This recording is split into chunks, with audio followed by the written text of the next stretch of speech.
of your ink refill system to any cartridge, drill a hole, put the rubber grommet back in the hole that came with your ink refill system, and you're able to convert this and pass it on to any printer that you have.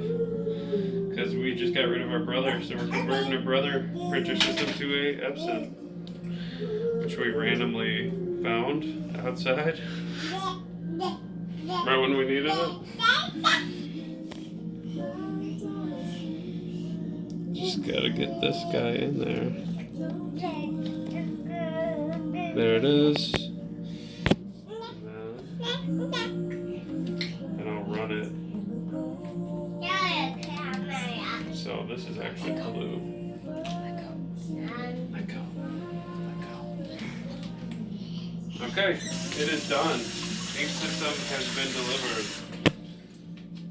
Now, if you want to be super sparing, you can even put in the old ink from your old cartridges.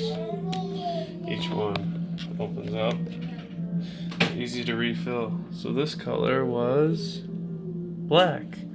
So black would go in the black.